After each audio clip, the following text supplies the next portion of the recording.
Okay, now it is live. Hello, everyone. Hey. Welcome back to the Shunting Yard. We've got a very special guest with us here this evening. It's PeachyTT120, the man himself. Chris, hello. How are you doing? Not early on the whiskey. Good man. What are you drinking? Well, I thought I'd bring a bit of class, so I'll show you the box. So this is a Bushmills 21-year-old numbered bottle. So this is it comes out for special occasions. This one is 0475. If you were to Google this, you'll see that you'd be able to buy yourself a decent high-end Acura scale and sound. and actually buy some track. Which I need. But that's awesome. Jeez. Okay. Well, special occasion indeed. Thank you very much for popping out the Bushmills 21. Rob, how are you doing? I am feeling so much better, and I'm glad to be back now because it's just been something I've missed, and it's really good to be back on stream with you guys, and happy to get at it. Yeah, you've been away for a while. It's nice to have your face back on the stream, Robert. It's good to see you again, Hilt. In the chat. Good.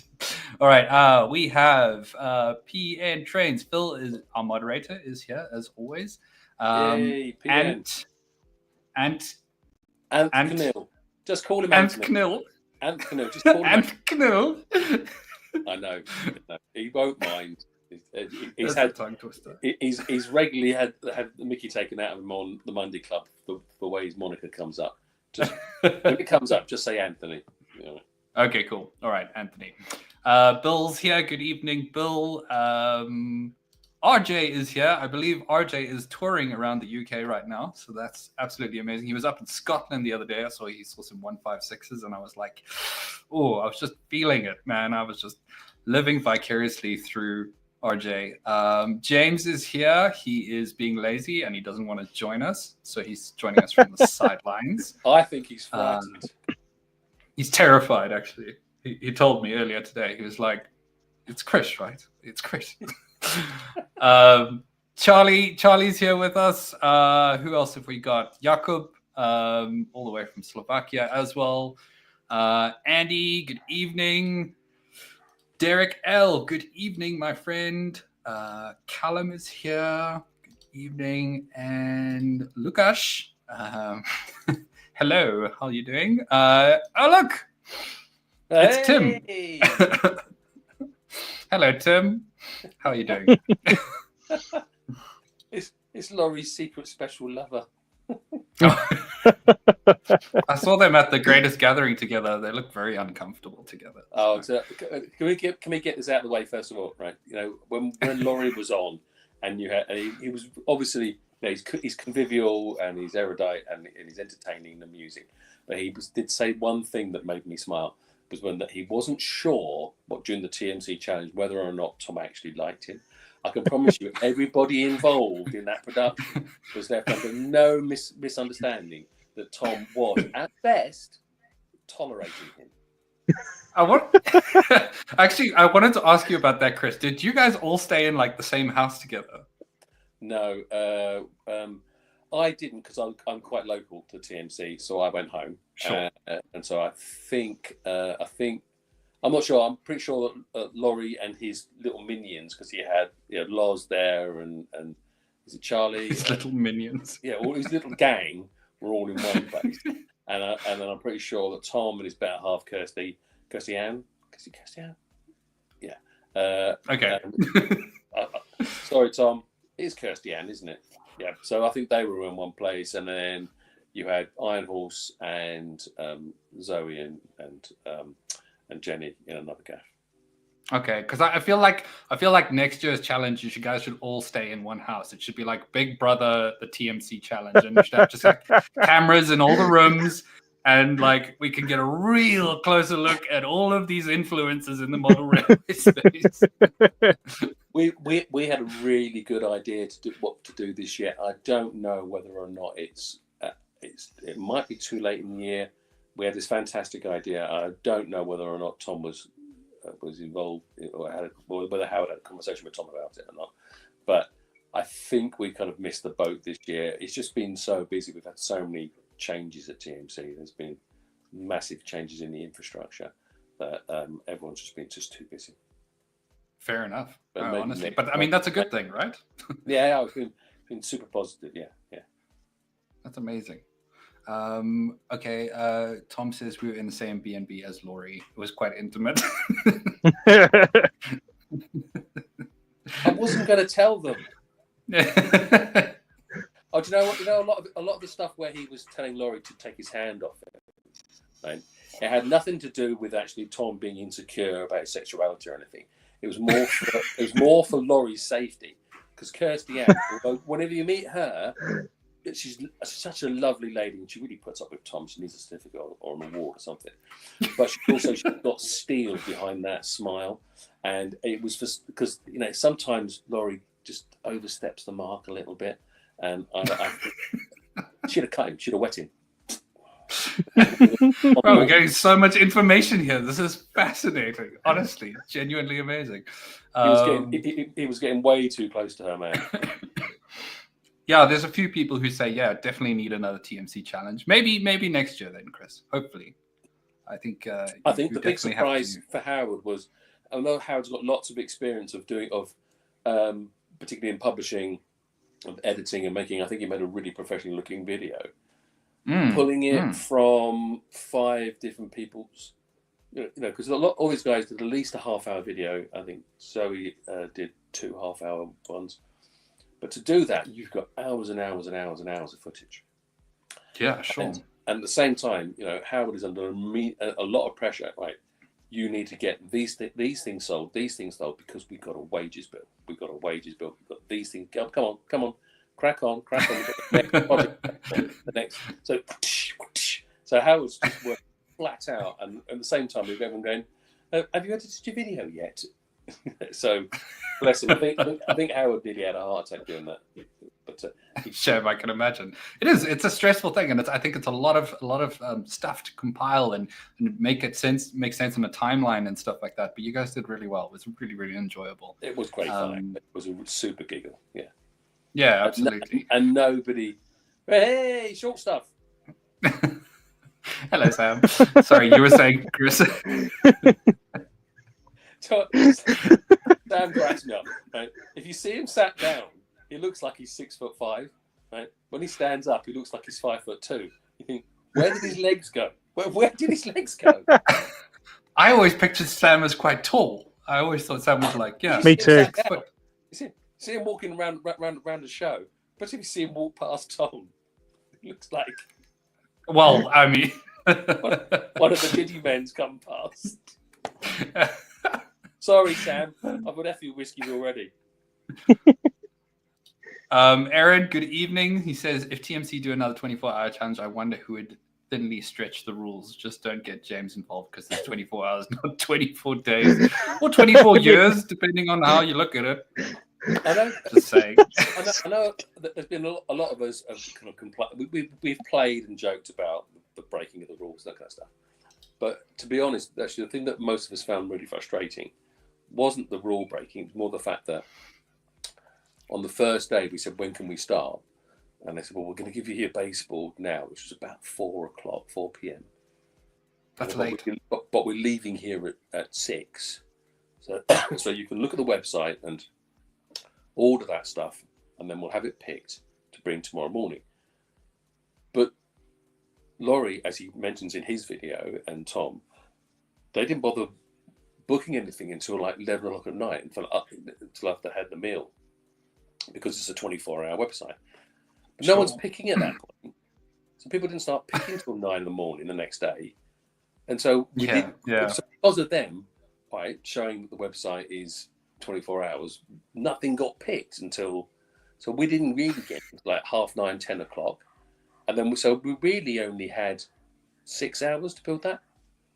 Yeah, that is not. We made ours in 5, because whilst there were all that footage of them still trying to stick half a bloody hall stand because it couldn't glue it together or some bollocks. We were cleaning up and sweeping and wiping down desks and tidying up a mess of soggy blue towel that we found trailed everywhere. Right? Oh. I mean, the thing is that however much respect I've got for Tom, what day of the week do you decide to make papier-mâché out of blue towel? When you could buy a sheet of polystyrene for like £2.50 or something. He's old school. He likes, he does it old school, I guess. Normally use toilet roll or newspaper, though, wouldn't you? I mean, fair play to Tom. He basically was the only model maker on his side, right? Which actually, in the end, worked to his advantage because Laurie paid attention to what the guy was saying, and because Laurie paid attention, they actually got the gist of what was going to happen with this whole competition. That some guy from the railway is going to come along and go, yes, he listened to me, he wins. It had nothing to do with the model making. If you went up to Tom and Laurie's model and sort of went like that and touched it, your finger sort of it was embarrassing. But they didn't cheat. Actually, Tom and Laurie and the rest of the gang there, they didn't cheat. They just bent the rules. They paid attention.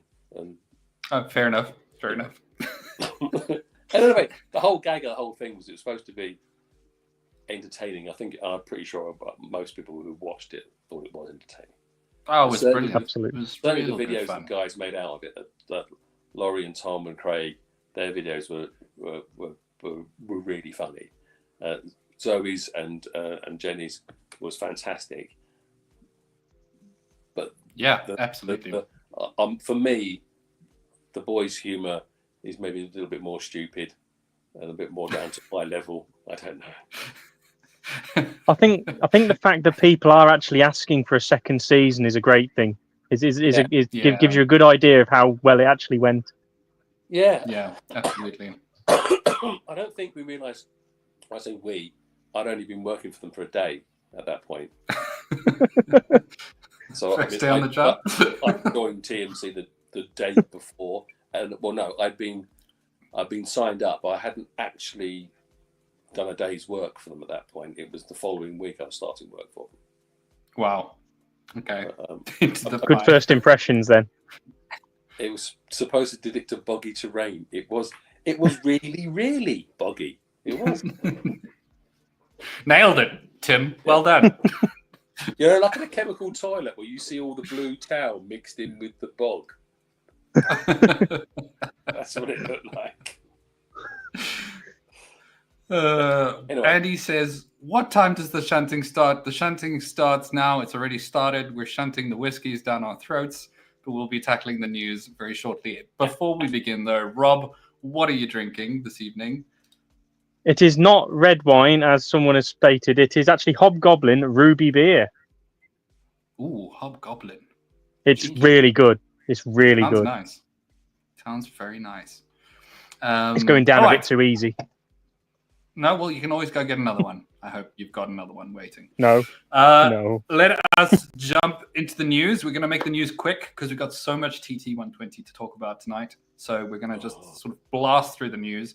A big thank you to James for setting up the news for me because I was very late this evening and he actually did everything for me. So I actually have no idea what's on these slides, but we'll discover it together. Yay. Right, so the news. The news. New Cato announcement.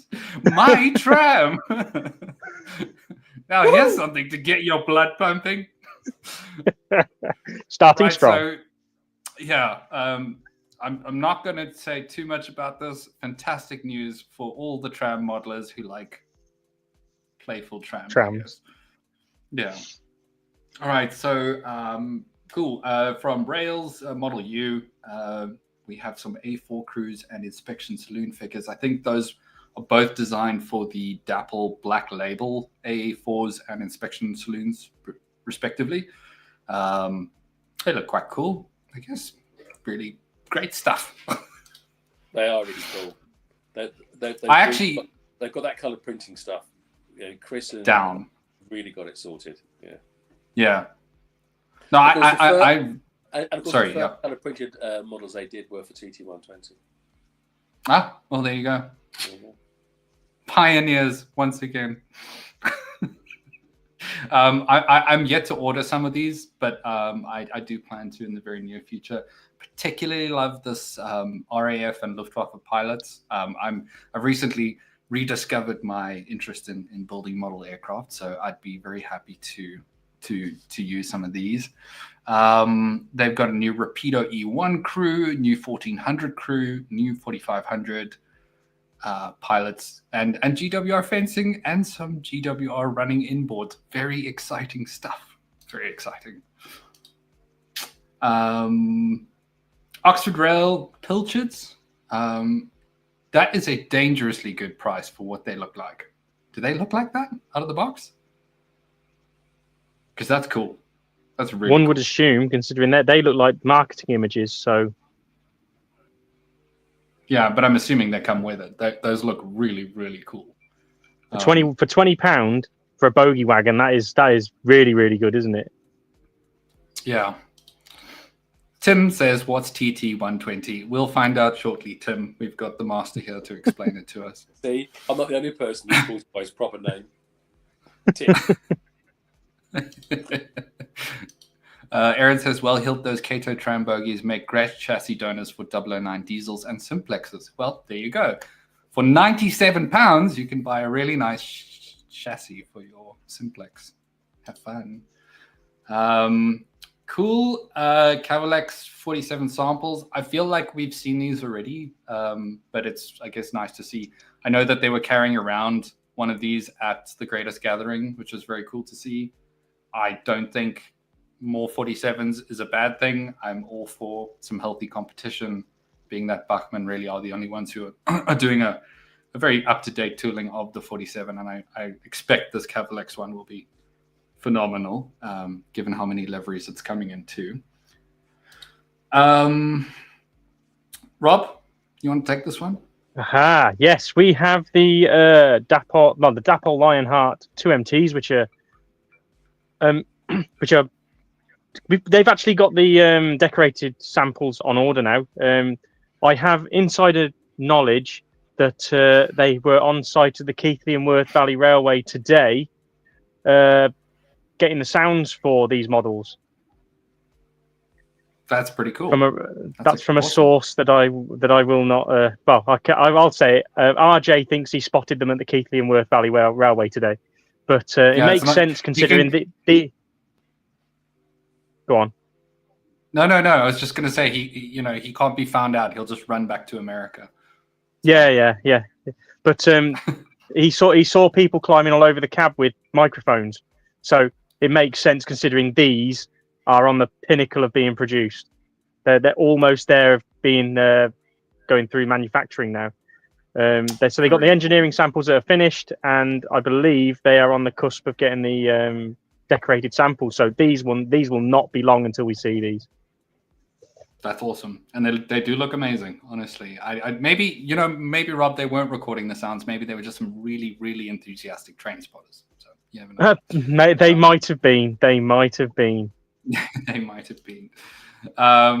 Cool. And then the Rapido 1400s are here. Yay! Great Western people celebrate. Woo-hoo. They should be arriving very, very soon at most stockists. DCC ready 147 and sound fitted 242, and we happen to have it on very good authority that these do look pretty amazing. So yeah, very cool. I know James has got one of these on pre-order. I certainly don't, but I believe he's just paid for it as well. Who else in the chat is getting the 4400? I'd love to know. Do let us know. Cool. And then I think the biggest and most exciting thing that happened today. Oh my gosh. Look at this. Basically what they've done is they've just taken a Play Trains wagon, stuffed a wheel underneath it that takes AA batteries, and trying to flog it for 170 quid. It's not even self-propelled. You have to have a £200 loco just to pull it. I mean, for Christ's sake. I think you're being way too harsh there, Rob. It's not play trains. It's more like railroad. It's decent. No, Honestly, that looks like a box wagon that had come with that new starter set. Rob, if this doesn't make coffee for you at 170 pounds, I'd be very disappointed. Well, Hilt, I'm sorry to say, mate, all it does is clean your track. Well, and that's even allegedly, because we all know what track cleaning wagons are like, right? No, I've had that Apple one, and it's rubbish. They're all a bit shit, so I don't expect anything better from this. And especially, I really hope for that price, it does actually at least clean it a little bit. Does it hoover it up as well? It does look like it, Chris. It looks like it's got a little vacuum at the bottom there. I'm assuming that large rectangular piece on the right-hand side of the bogie, that is for the pads. Is it a standing disc? Does it kind of grind it? I don't know. I feel like, in all honesty, I saw exactly this in my Dapple track cleaner kit.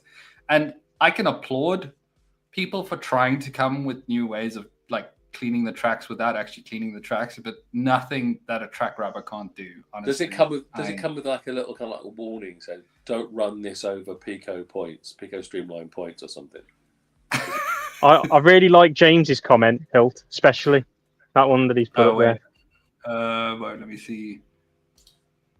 How did you say it, Hilt? I didn't say that. I never said that. I never said that at all. It was all in caps, Hilt. I did not say that. I don't know what you're talking about. So I don't want to knock it too hard because no one's tried it, and maybe it works amazingly. Maybe it's absolutely worth 170 pounds. I can't see the value in that. I'd rather buy a new logo. I really hope that 170 pound is a typo. Maybe it was 17. That'd be better. It looks like a kid's toy, so it should be priced like one too. Yeah, it's a shame. Oh well. Anyways, I think that's all the news we have for today. So thank you very much, James, for providing us with some very wholesome and entertaining news. I think we need to get onto the main show. We're actually trying progressively, week by week, as a team to stop making the news segment such a damn long thing, because we honestly sometimes spend 45 minutes talking about something and then we just ramble through and quickly hurry up the main conversation. So this week at 23 minutes in, we're done with the news and we're moving on to the main subject of today, and that we're doing well, of course. Hang on, before we go on, one last thing. And this won't take long. No. This weekend. We've lost the fun. Oh. No, okay. This weekend at the Severn Valley Railway on the 17th. Shunting Yard on tour. The Shard is on tour. Yes.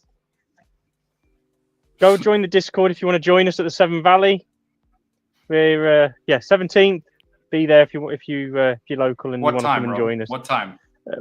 Well, we are aiming to all collect at Highley for about just before 1 o'clock. So that's when everybody's going to be there from the different directions. Okay, all right. 1 o'clock at Highley on the 17th. The Shard is on tour. Shard. Make it sound like the blooming building in London's moving. No, it's the other one. Anyways, let's go back to our lawyer. When Chris sent me this, I was like, oh boy, this is going to be a tough stream. This looks like... let's talk tabletop with Peachy. Chris, before we begin, I think maybe just introduce yourself, tell yourself a little bit about yourself, and how you kind of got into this very strange scale. Hi, I'm Peachy. Also, how did I get? Do you want to know a little bit about me? And my history. It just can't be all about TT120. Give me your background. Okay, so very colourful, I'm sure. Been a professional model maker most of my life. I'm probably more active obviously I was more active when I was younger, like 20 and 30s, and I predominantly worked in architectural model making and also product development, and then moved into into the film industry, and worked on lots and lots of straight to DVD. I do believe I've got an IMDb listing. I'm probably No ways. That's so cool. I'm either the second or third Christopher Hobbs on there, and so you'll find that I was like supervisor. I was effects supervisor on things like Sexy Beast with Ray Winston, and I was a senior pattern maker on. I was amongst a number of pattern makers, just happened to be one of the senior ones on Harry Potter. So a lot of windows and doors and all that kind of stuff, but also part of a two-man team who did the Gringotts. I did the Gringotts Bank, or the big front facade of that, and parts of Diagon Alley, and involved also in a little bit of construction of the magical ceiling over the main dining hall. Oh my gosh, that was cool. That was, I mean, that's no big deal. It's just Harry Potter. It's just like a number of Bond films, either in prop support or doing making models and stuff on Bond. So I think it was Pierce Brosnan's last one where we had that big Russian Antonov and little green helicopter that comes out the back with Halle Berry in it. So I made the helicopter, and that was they had a real helicopter, and I had to actually super accurately copy the helicopter so that it's seamless. But so, you know, the aluminium panels you have on that are riveted all have slight blisters. Yeah. So every blister was copied exactly the same, so that every cut seen from the real one to the model one is absolutely flawless. Because remember, there was digital stuff going on, but it wasn't as good as it is now. You know, sure. That's like a 50K model. That's insane to make that model. Then there was, and there were things like Batman. So the Tumblr, I was involved I was the floor supervisor on Batman Returns, Christian Bale's Batman, and that working with like Christopher Nolan was pretty cool because he's really into models and model effects. So a lot of the big scenes that these days probably be done by CG was real model stuff, and it was like, but these models. Let's say I did that. I don't think I've ever worked on a team on less than like 150 artisans. So that's amazing. You never see the whole thing through. You got your model makers, you got your good all rounders, you got your tech guys, you got your prop guys, you got and girls, you got your painters, you got your creative scenic guys, you got the creative joiners, the creative plasterers, the mold makers, the pattern makers, and so the brickwork on Hogwarts Castle, that goes through. First of all you've got a pattern maker, then you've got someone pouring rubber, then you've got someone cut, then it goes to the molding. So the molded guys make the molds, then it gets cast out, loads of resin or plaster or whatever. Then it comes to the joiners, they stitch it all onto a great big timber carcass, and then you've got all the students, like 80 students, filling the gaps and scratching, sniffing, and then the painting team gets on it, and so it just goes. What you and I would do with one little piece of, brickwork to weather it, or to create that, it's gone through the 5 departments. So it's crazy. That's absolutely.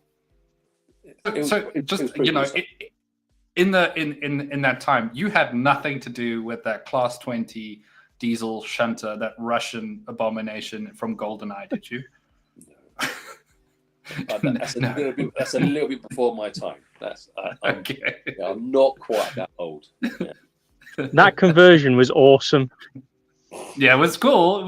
I'd still want to do one at some point. In fact, once we get some 20s in TT, Chris, maybe that you can go back to your Bond days and do that. So the journey went from doing that, and then my daughter is now 21. She would have been 6 months when I was doing that my last film, which was Batman, and I was carrying. We were doing like a 6.5 day week, minimum 12-hour day. It was really good money, but there's no life, zero life.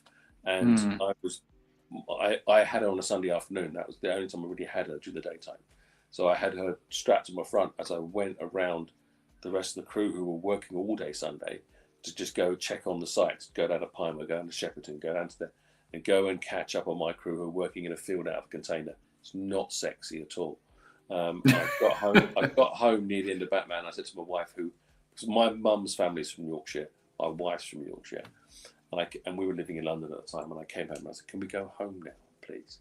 I've had enough. Have I earned enough yet? Can we go home now?" So 18 years ago. So I was 16. I just turned 40 when I moved up here.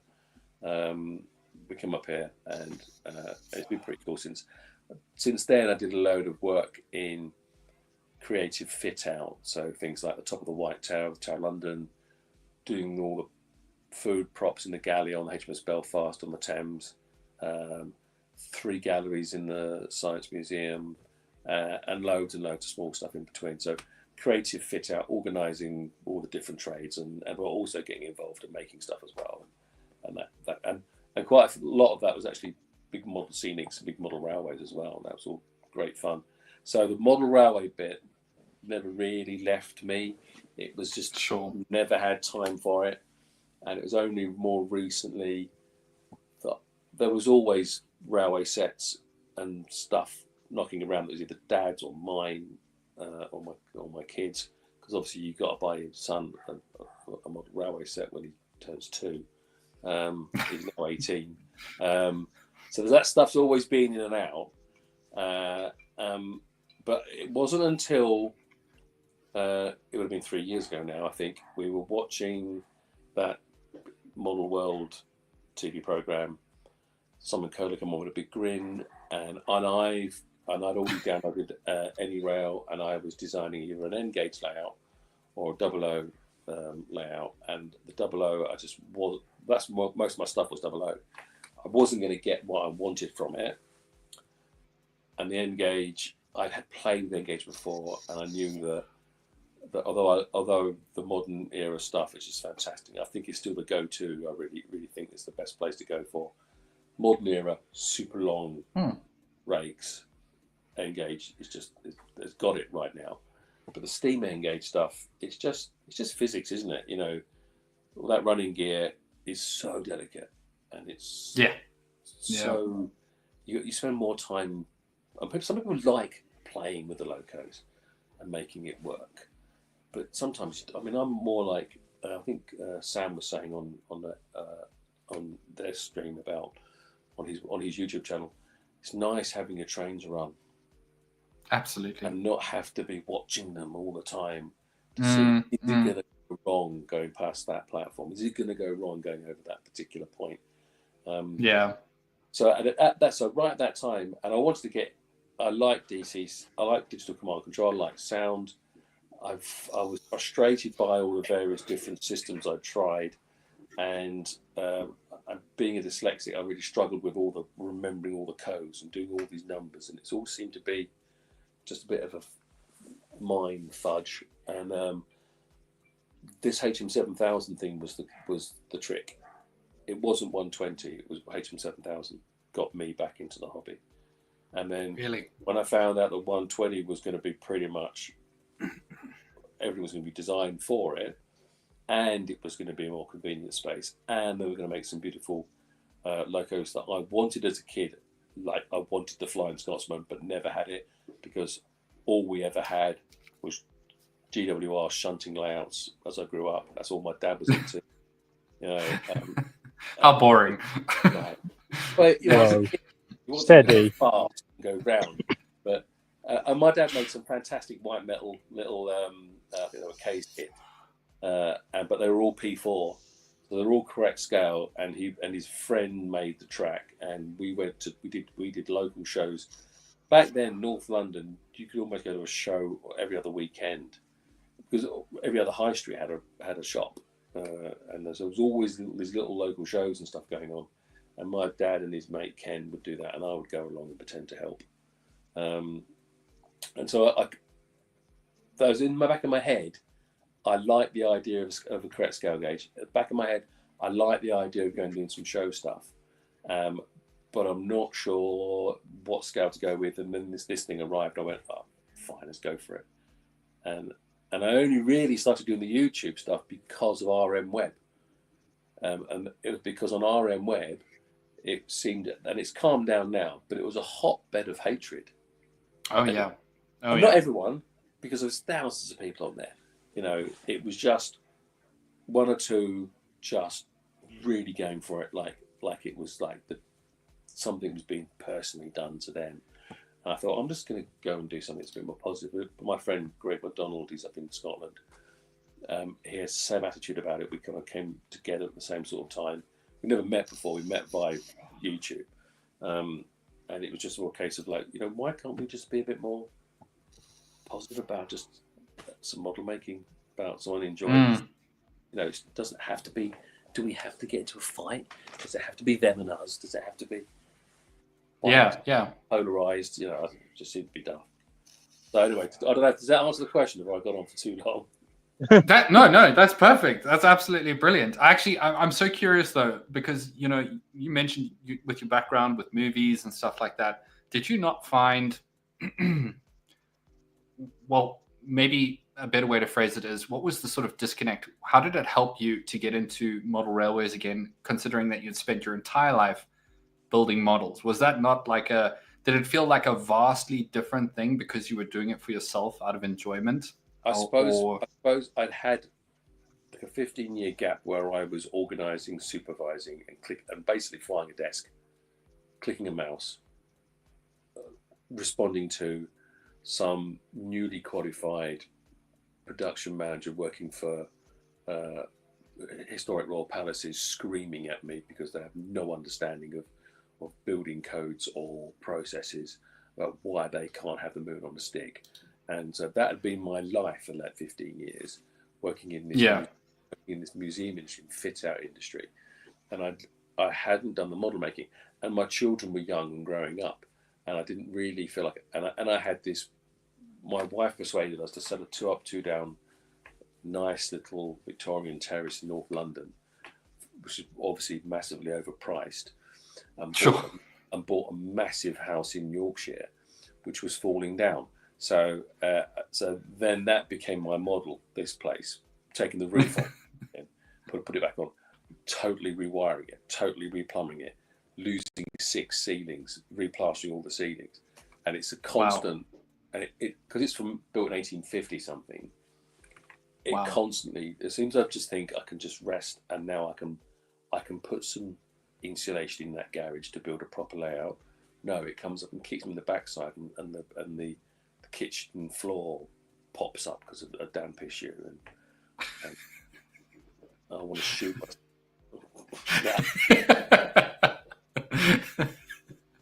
All the money I spent on this bloody house, I could have bought everything from Curacao. But you chose TT120. I mean, and it's such a well, I'm not going to say it's a new thing. It's the UK market again because it had around back in Hornby days, right? It's had a resurgence. Well, I mean, really, it's the Americans. Americans started it. They did tabletop. Then did a sort of kind of like abortive version of it with another ridiculous bastard scale that there was no point, no need for, and so didn't really sell very well. And I know the 3 mil guys are going to go. I'm watching the comments. Oh no, he's gone. His video feed's gone. We lost him. Oh no! I'm waiting, and I'm hoping and praying. Who else is going to talk about TT now? Chris! Come back! They got him. Hornby have just axed him, that's it. God. He'll be back in a minute, hopefully. Yeah, he will be. I have no doubt.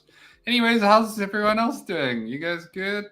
What's Rob, tell me what you've been modeling. What you been up to?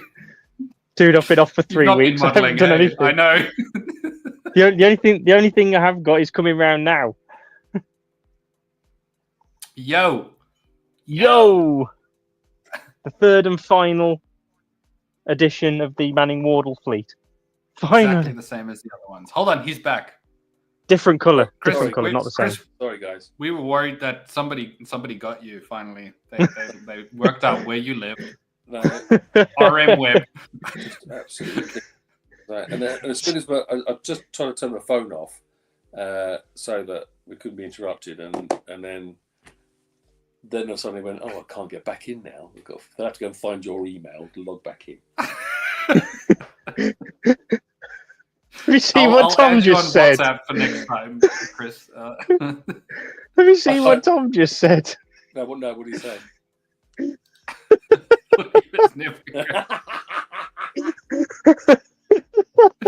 Oh, Tim, you're so funny. I can't even remember what I was saying there. We were talking about the houses, but let's just go back to this because Tim says he looks like James Bond's accountant, which you kind of do. You kind of do. This must have been one of the very, very important meetings at TMC. No, it was actually a gag. It was a gag video that me and my son did. It was a take on. There's a scene in American Psycho where they're exchanging business cards, and I did this kind of thing with him for one of his A-level projects. He got 3 Bs today. Woo! Well done. Well done. That's huge. In the garden, Nice. Huge party of 6th formers out there, all getting drunk at the moment. And you're getting drunk with us. Brilliant. Yes, right. Talking about trains. How fun. James says, screw TT120. Let's talk about movies. Seems to be the direction. The movie stuff was fun, especially when we had a whale of a time, particularly with some of the stars like Sylvester Stallone. He got lost on a backdrop of Pinewood, and we were all in. I don't know where I am. And it's all been sanitized now, but back then it had like loads of little porter cabins, and so we're kind of hiding behind these porter cabins, just shouting out, "Adrian!" and he's just like what? Oh, and I chased Halle Berry. I didn't chase her. I could see that she was going down this old set of 50s buildings, and they're all the old kind of like rooms that were for makeup artists, and all that's gone now because they turn up with a pop-up vehicle and then go away again.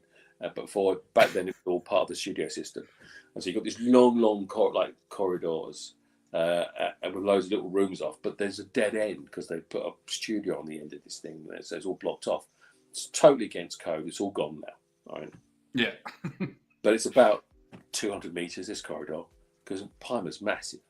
And Halle Berry's gone down this corridor, and I'm thinking, there's nothing down there. She's going to have to come back. So I just started walking. I just started following her. So walking down behind her. I'm about 20 foot behind her, just walking, just matching her pace. This is getting weird. I was starting to get a bit of a kick. Yeah, I was going to say. that she started to freak a little bit. And we got to the end, and you could see the dead end, and her shoulders sort of shrugged, and she turned round and went, "What?" And I went, "Say hello." Then I fucked off. I don't think you said hello. I think you said, "Hey, Halle Berry, it's Chris here from PeachyTT120." I never even heard of TT120 then. 1,000 years ago.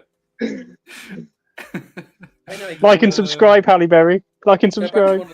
Should we go back to a question? Because I can't remember what we're talking about. Yeah, we'll go back to the question. I'm just derailed. going through comments. Remember that time Peachy stalked Halle Berry? Okay, all right. Okay, well, we're so glad you're back, Chris. Right. So yeah, I don't know why I brought this up because you've already just described what TT120 is. If you don't know what TT120 is, it's a perfect marriage between, 00 and N. And I have been very excited to talk about this. And we've talked about TT in the past, but specifically to you about this, Chris, because if I'm completely honest, if I started again now, as like fresh off the boat kind of thing, I would think I'd probably go with TT120 as an offering. Do you know how many You're shaking your head. Do you know how many times I hear that? It's Really? ridiculous. How old are you? I don't want to tell you. Okay, so well, I'm guessing that you're in your early 30s. Okay. Okay. All right. How many layouts have you built? 2 to date. Okay, right. If this is something that becomes part of your passion, right, and I think it is, the quality of your work, that layout behind you, however wonderful it is, will not be your last layout. Sure. And it won't be your last scale. So all this starting out again malarkey. I mean, what do you want to have the same layout for the next 50 years? No, of course not. Of course not. So what you need to do is you flip that on its head and go, right, okay, the next time I'm going to build something, maybe you don't have to buy the whole TT120 collection. Maybe you go, you know what, I might like a long running loop with a particular HST on it. You know, Sure. You don't have to restrict yourself to this idea that I've already gone down this route. You know, have you not heard of eBay? I'm committed. Or you can. I mean, it's easy to say for me because for me, it's the building, the layout, and the model making that I really enjoy. You know, I love being at the show and having the trains running, but it's for me the thing that I spend my time doing, the thing that relaxes me, the most enjoyment I get out is the building, the layout. So Camelot is probably not personally because I've made layouts for other people, but it's probably around about the 30th or 40th layout I made, and it won't be my last. Right. By long. I reckon I've got 20 layouts in me. Damn. Wow. That's a lot of layouts. But Camelot will stay on the show scene, right? It'll continue to be. Well, I mean, it's had a fantastic. I mean, I've been a bit taken aback actually because it started off as a bit of a joke. Camelot, it's only a model. It's a little round table. It's 4 foot by 3 foot. I thought it'd be fun to do some better quality model making, although it's not super high end by any stretch of the imagination. There's far better detailed stuff out there. There's far more prototypical stuff out there. But it's a bit of fun that has little elements of realism that can look good in a photograph. And it shows you what you can get into just small space for the scale. I didn't realize how successful it was going to be. My club, the Scarborough District Road Modelers, kind of shoehorned me into Doncaster. That was very well received. Although one bloke did come over and shout at me. But then it wouldn't be an exhibition if someone didn't shout at you, Chris. Well, he actually shouted at the layout. He just shouted at the layout. Hey, it's not a person. All right, mate. Right. Are you okay? Would you like some help? Where's your carer? But then, so Donny, and then for my club, we always have a spring show at Scarborough. Actually, this weekend at Pickering by the North Yorkshire Moors, we've got our summer show. Camelot won't be there because we don't do. Each layout doesn't do 2 shows a year for the club. Did London BRM, that was fantastic. For Andy Pally, that was amazing.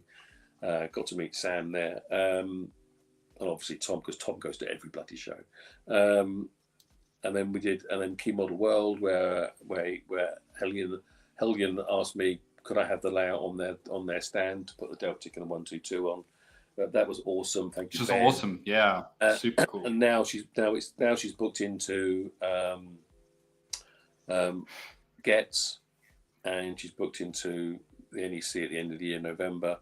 So it's been, and also she's done the DCC Concepts Railway Model Festival, which was a totally different vibe. That's fantastic. That was. So it had this brilliant actually first year. Next year it's going to do a couple of smaller shows. It's going to do our Pickering show. It's booked in for Lincoln. I think it's booked in for Keighley, It's booked in for Hull. It won't be at the big shows because so it's a smaller circuit. Because the next layout will be at the big shows. Okay. Ooh. Well, I suppose you know somebody loves their layout when they start calling it she. So you obviously have a lot of deep love for Camelot, Chris. I just wanted to go back to this comment here. Sorry, and he says, "Peachy, so many of us new to this have learned so much from your YouTube channel. Please keep banging the good stuff out." And I think you have become a very prominent voice in the world of TT120. So, Well, the thing is, there's a lot of new people, a lot of returnees coming. You know what? Okay, so some of them do come out with some really bizarre stuff. It's really basic stuff. But you know what? It's really easy to take the mickey out of them. It's really easy to be those people on Facebook who go, "Oh, you twat," and whatever. Be brave. Yeah. But actually, how does that help anybody? How does it help the hobby? How does it help the industry? So if someone asks me a basic question, I might count to 10 and go, right, okay, mate, if you spent 2 seconds, you could probably Google this and find out for yourself. But no, it's actually, I'll tell you. And so I will respond to the people message me all the time via Messenger on Facebook. And, as long as I'm not doing something vastly more important, like spending some time with my family, then I'm going to do my best. And if I don't know, I'll say, look, I don't know, but Richard at This Way Works will be able to tell you this, or so-and-so at this channel, he's done a good thing. Yeah. That's what all of this is supposed to be about, isn't it? We're not all supposed to be slagging everything off and saying it's pish, or sort of, I don't know. There's some, the YouTubers that I'm probably referring to who kind of act like they're a little bit elitist, and they have their big paywalls and stuff, and I don't know, it's all, that's not my thing. Sure. Yeah. No, I appreciate that. I think that's refreshing, and it's actually what's needed in the hobby right now. I remember sort of stepping into this, 3 years ago, and particularly at the time that TT was launching, and as you said earlier, regarding RM Web and stuff, I remember thinking, wow, this is a very prickly community. And in the process of even just starting my own channel, I was terrified of what would come my way. But I very, very welcoming and warm, and being able to build the TT community in such a positive manner. So, more props to you, Chris, honestly. Yeah. I mean, I'm not down on RM Web. I mean, the Hornby... No. The Hornby forum for TT120 is really quite it feels like a safe space for a lot of people. But the RM Web, there are people now on RM Web who, it's almost as if it's had its kicking and they've left it alone. And so there are now people who are doing, there's one guy he does a lot of 3mm stuff. He now does, he's made a little thing that's, I think it's called Team Red, and it's small, and it's got a red DB, an 08 and the Clark and a 66. And I think he's made himself from a Lincoln Locos. I think he's made a 59 or something, or a 50. I'm not sure. But it's a cracking little, and he's taken that to shows, and it's excellent. And there are people in RM Web now who go look at that and go, do you know what? At the end of the day, it's a nice bit of model making, and it looks really good. Let's not be banging on. There's no point banging on about whether or not Hornby bringing out 120 is to the detriment of 00. Yeah. So there's been a refreshing change. No, it has, and I think in your time with it now, do you feel like TT120 has legs to be as big as 00 and N combined? Does it fit a third of that pie, like long term? If you know what I mean. I'm ignoring O for the most part, but no stress. I think that 176 scale modelling will always be predominant because there's so much in 176 and 172nd that supports that across so many different medias, whether that's vehicles and tanks and aircraft and buildings and scenery. So much of the whole entire model making scene, the 1 to 76 scale is never really going to go away. I don't know whether the 00HO thing may change in time. You see people like Curasco offering up, a P4 site, for want of a better word, changing kits for their locos. I think the fact that the younger generation, it's not something that's going to ever affect any of the older model makers. They're going to crack on with what they're doing because they're enjoying it. That's great.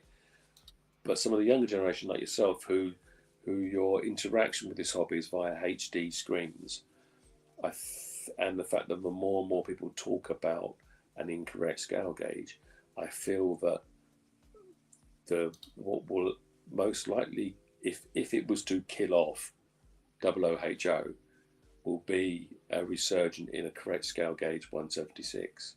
I think that will eventually be. It's probably not going to happen in my lifetime, but I think it might happen in your lifetime.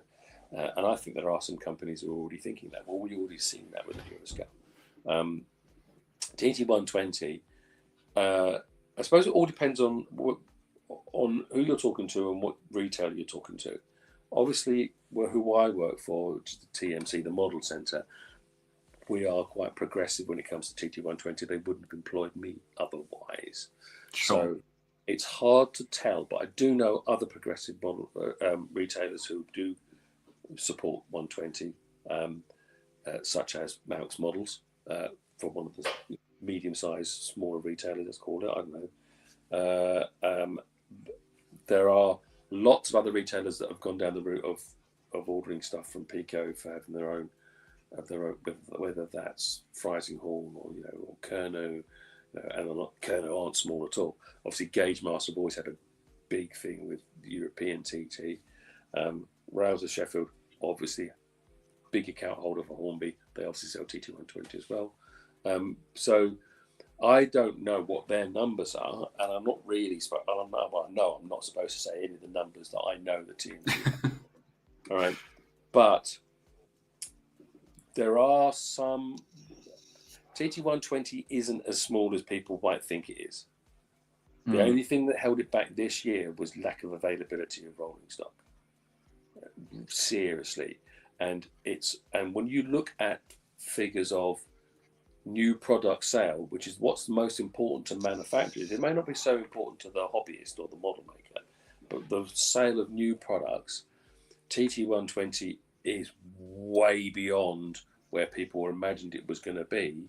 And it has left behind some of the other niche scales. Right? NG7. Well, obviously, things like NG7 and NG9, or 009, which if you want to call it this old name, they're a limited niche anyway, because they're not something that is really going to have the whole full range, obviously. So it's unfair to kind of try and compare it with them, but they've already, obviously, it's already up. And I say obviously, it is outselling them, certainly for the retailer I work for. It's outselling another of the outlining scales, and it's caught up with new sales of the other outlying scale. Oh. It's very, very... Now, those other scales have a big market in pre-owned, and pre-owned makes a massive amount of sales, particularly in a retailer, of all the scales other than the brand new ones, because there's not a lot of pre-owned around, right? But if we're looking at new sales, then they are up there and fighting with everyone else. They are literally up there with the sales of everyone else. And so I would say the only one that they're miles behind is obviously 00. But they're in the same ballpark as O and N when it comes to new product sales. And that's amazing. No one could have predicted that 2 years ago. Yeah, no, absolutely. And I think the return of Helgen to the TT space is a great sign for things to come. I know Revolution are doing some wagons, right, Chris? They showed off their first samples at the big Derby get together that I missed out on. But it seemed like I'm not so. It seemed like an amazing thing, and I've seen so much film footage that I don't feel like I've missed it now.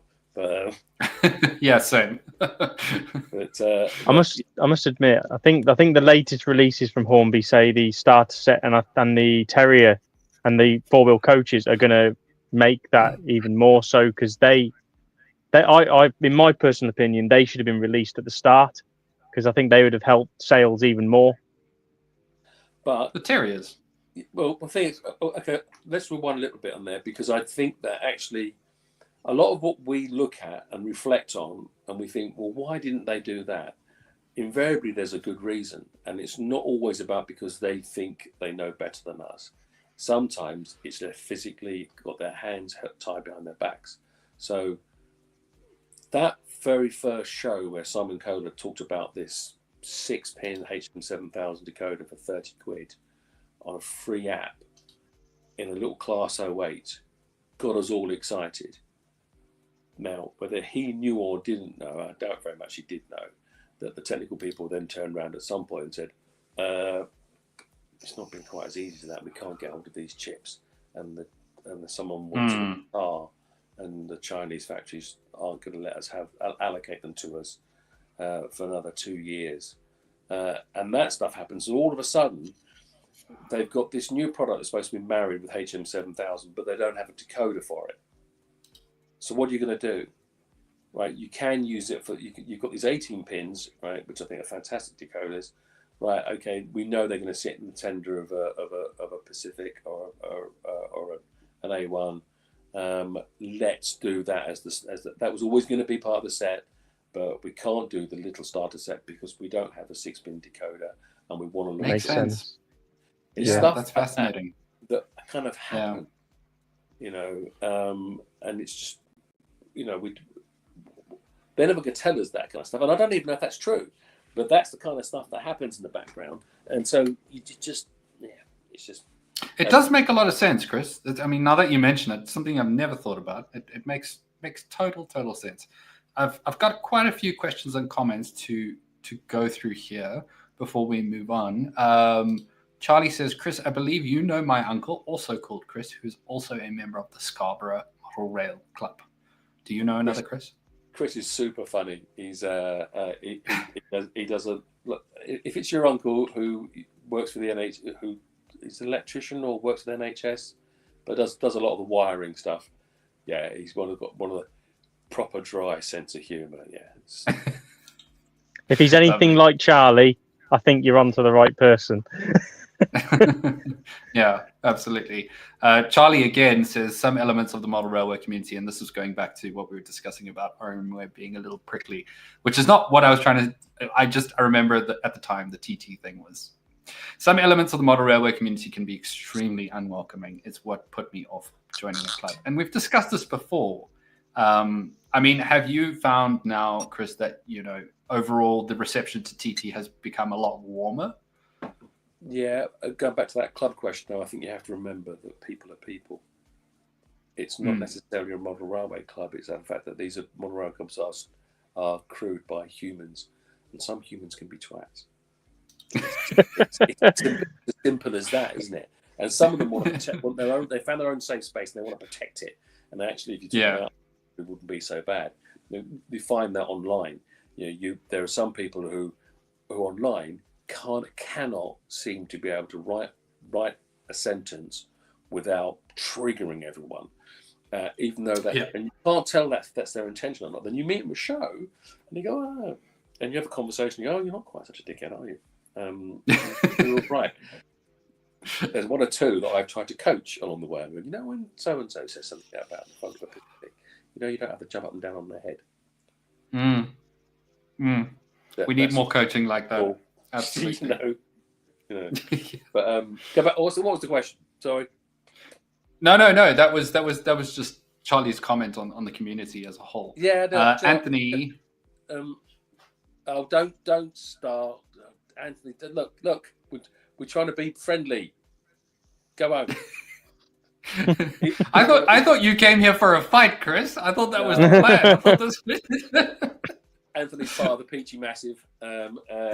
Peachy Massive. Peachy Massive. Hey! Go back to clubs. It was the Scarborough Club. I met them on the platform at Pickering, the North Yorkshire Moors Railway, and they had a few things up. And I went and I had a little chat with them. I told them that I've got back into model railways, and I was mucking about with TT120, and they were like, "Oh, open arms! Come and tell us about it. Come and talk to us about it. Come and talk to us about 87,000. Come and drink all our coffee and eat all our biscuits." And then I got the job, and I haven't been to the club anywhere near as much as I want to, because by the time I've left work and got over to Scarborough, it's 6 o'clock, and the guys are normally most of them have gone by then, because wow, okay. But then the evening mob normally sort of stop at 7, so it's been, and work has been sort of hectic at the moment. It's been so, I mean, in a good way. It's been really, really busy in a really positive way. You know. And rewarding, I'm assuming. I went up to TMC last year when I was over there, and I was so excited because it was the first model railway shop I'd ever been to in the UK, and I think it was just before you started working there. And I remember going into the shop, and there was and there was just one guy in the shop, and I was like, "Hello," and he came crawling out of the back, and I was like, "Okay, it's not what I expected." Yeah. Well, the thing is that is where it started, that little hut, and a third of that is actually workshop. So there are 2 people in that space. There probably would have been 2 people while you were there in the spray booths. Okay. You just can't see them. Oh, okay. Right. Okay. And then the other 2 people you invariably see there now is myself and Callum will probably be the guy you've seen. And we serve the 1 or 2 people who walk through the door a day. Sometimes more. Sometimes we've had days where no one comes in the shop. But we are processing customization orders predominantly, whether that's actually taking the orders, whether that's actually doing the conversions, whether we're preparing them to go to the booths for weathering, or are we installing decoders and sound files. So we're doing all. There's 6 people full time. That's crazy. Doing specialist orders, whether that's renumbering, renaming, weathering, sound files, DCC, repairs, all that kind of stuff. And then you've got 4 people doing pre-owned, but they are the other side of the Pennines nearest Liverpool because they're ex-Hatton guys. Then you've got 4 guys on the phones pretty much permanently, 3 of which are work from home. One of which works from Spain. Then you've got in the office, you've then got another 4 or 5. Sorry, because where you were, you would have, if you'd have walked further down the car park, there's the big warehouse cutting to the hill. Yes, 20 times the size of that hut, and in there you've got the management team, and you've got the packing team, and you've got the pickers, and you've got the warehouse staff. Wow, so it is really quite a situation. It's a big proper business that has to get the trade accounts, has to have a retail. And so we have this quite pretty showroom with all our pretties on display. The same pretties that we take to a show are the ones on display in the shop, with a nice little layout that we often do testing, running in on. And that has like 3 scales on it, and it has you can switch between AC, DC, HM7000. I think. Right. You know, and it's an environment where, because it's more of a place where people on the holidays will come along and check out, come and meet some human beings who will talk to them about the selections and the things that TMC can do for them, explain the breakdowns that we have for our weathering systems and what you get and what's the difference between light, standard, and deluxe, budget or value and standard. And then they go away with a kind of confidence that if they would then go and use the website and send their locomotive in, it's going to be picked up in the post by Andy or Chris or Callum, and then it's going to get done by Dick or Richard or Phil or Paul or Rob, and if they've got an issue, they can speak to Mikey or Alex. If you've got an issue with your power cap, you can get patched through to Alex Yates, the MD, and he will tell you how to read the manual for starters, because that's the number one. RTFM. Yeah. But I mean, the end of it, TMC is a family business, and Alex, it's his dad who started the business, but Alex now runs the business, and him and Mikey and Howard, they treat pretty much everyone like we're, an extended family. And when the guys go to shows, they have a whale of a time. I'm invariably the oldest person of the team that goes to the shows, and I just want to go to bed, and they want to go. They're like rugby kids on tour, but no one hates their job. Are you known to be the guy in the shop who, when somebody's looking to start out with model railways, to kind of be like, hey, have you heard about TT120? Are you? No, because it's not a starter set. Sure. If you got to serve your customer properly, haven't you? So if Sure. a mum and her kid comes and she knows nothing about model railways, but her son's really keen into it, but he's 5 or 6, then you take him towards a Hornby 00 starter set, right? Right. He's going to get his head round that, or she's going to get her head round that, right? If you've got someone, or younger, let's look at play trains. If the kid's a bit older, speaks to you, looks you in the eye, and talks to you about his trains, and you go, okay, maybe this is something you might go into. Yeah. But then you talked about either that person or a person's parent or whoever's coming to the shop, about what their needs are, what their space is, what they want to do. If they've got a small space, but what they're keen on doing is producing a chalk mine or something, or a Welsh pit, then you go, okay, well, come and have a look at some of the amazing stuff that's in 009 or NG7, or what we've got to call it. Right, come and look at some of the New York stuff. Talk to the customer, find out what they want. Does he want a HST, a long HST flying around in a loop? Right, okay, TT120 is for you, because you can have a good size HST buzzing around an 8-foot by 4-foot table. Absolutely. Shed, do you want to? Does that customer, has he got in his mind, there was 2 months in 1959 where a particular engine of this number pulled this particular coach, blah, blah, blah, blah, blah. Then you push it towards below. Apologise for the track width, and maybe try and sell it some bullhead so that it doesn't look quite as bad. But because 00 has everything. It has everything. Yeah, sure. Tim says, Peachy, is there a market for NG12? Yeah. No, bizarrely, there was it's not NG12, but there was a guy contacted me, showing me some narrow gauge TT, or 1:120 scale narrow gauge, which I think was running on. It might be running on Z. I'm not sure. But he'd made loads of statics so that there would be like a background quarry train, and it looked really cool. But I haven't got enough time to do that. Spring Cottage says, is 120 realistic scale wise? I always thought the track looks a bit chunky. I would say the Hornby stuff is a bit chunky. It is.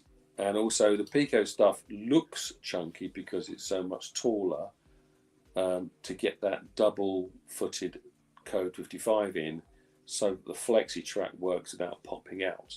It's all about practicalities. But as soon as you ballast the Pico Streamline, then I think it looks spot on. Okay. Plus, also, if everyone's grown up looking at HO track under a 00 locomotive, then everything looks big.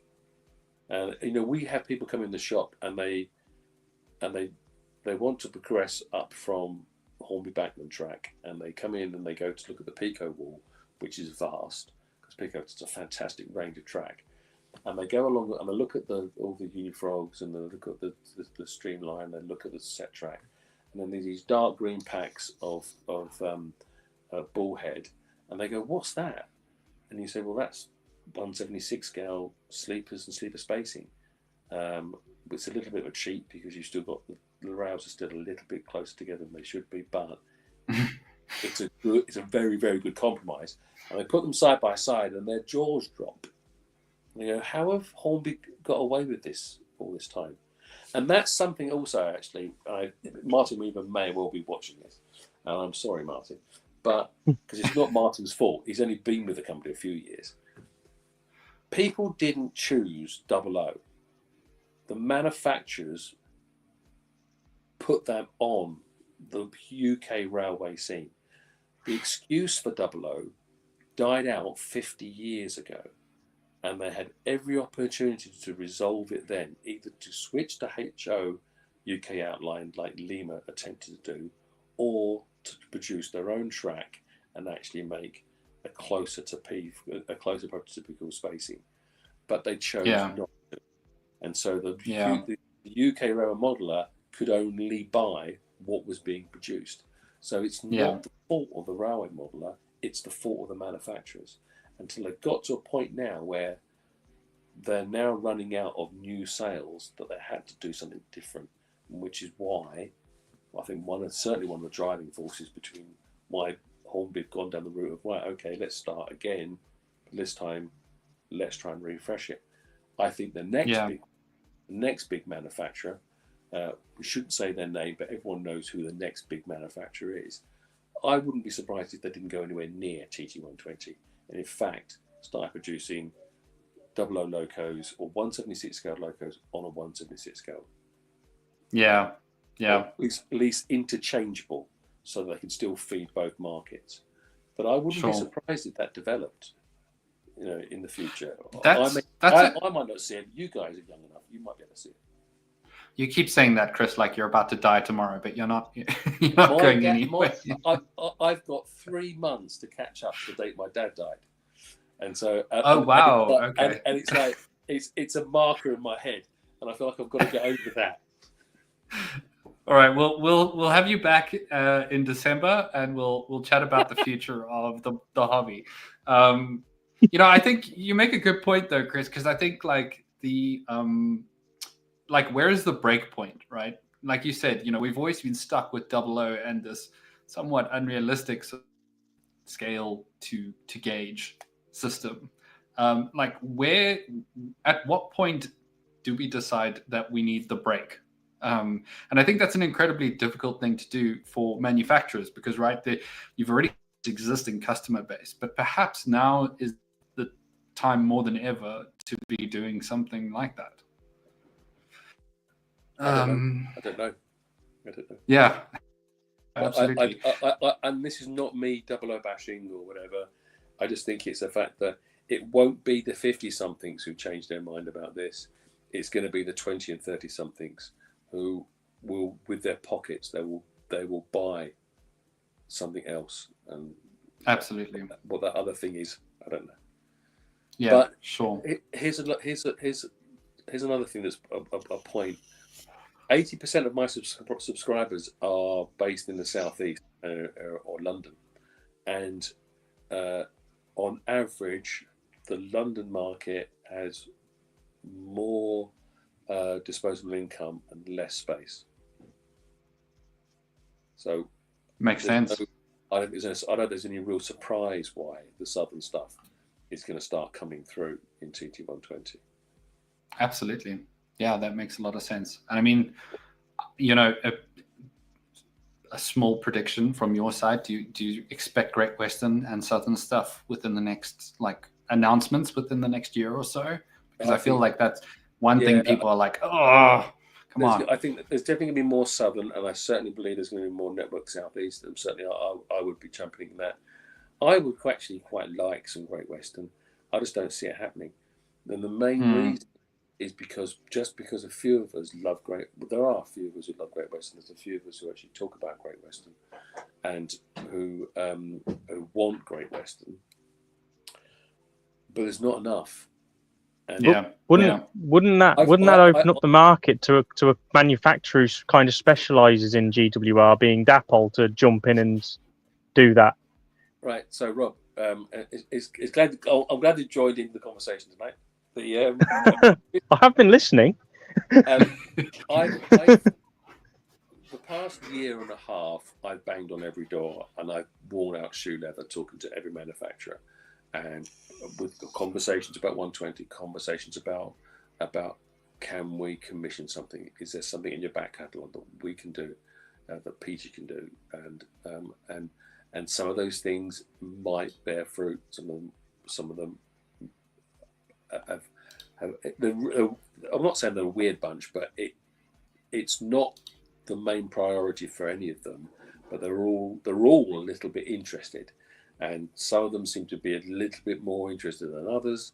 Some of them really want to see what happens with Hellion and Revolution, but some of them have completely designed a whole catalog in 120, entire catalog in 120, but they're keeping their powder dry, and I've spoken to lots of them, and I cannot find any that support commercially the idea of doing Great Western at the moment. They believe there's no market in it. It's dropped into fourth place in the big world. So in a niche scale, they feel now. I personally think they're missing a trick. I think in someone.